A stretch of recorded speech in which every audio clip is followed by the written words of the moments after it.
Hey everyone, welcome back to the channel.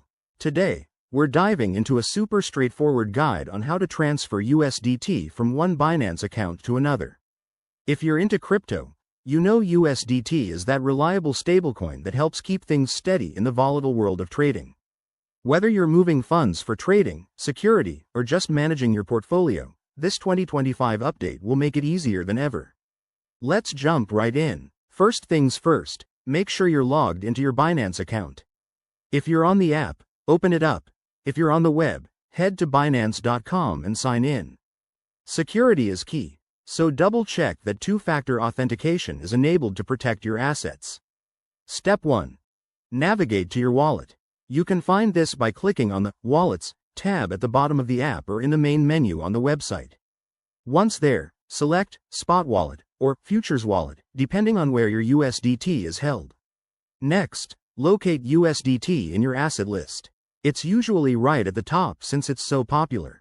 Click on it, and you'll see your balance along with options to deposit, withdraw, or transfer. Now, for the transfer, hit the Transfer button. You'll be prompted to choose the source account, like your main account or a sub-account, and then select the destination account. If you're transferring to another of your own accounts, enter the account name or ID carefully to avoid any mistakes. Enter the amount of USDT you want to move. Remember, there might be minimum transfer limits, so check that first. Review the details, including fees.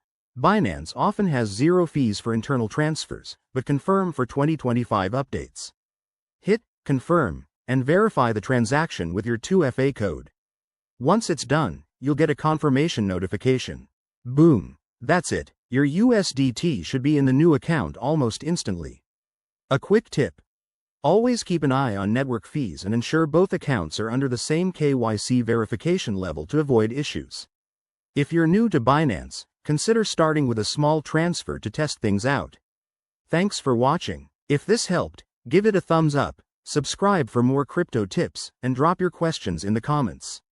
Stay safe out there in the crypto world. See you next time.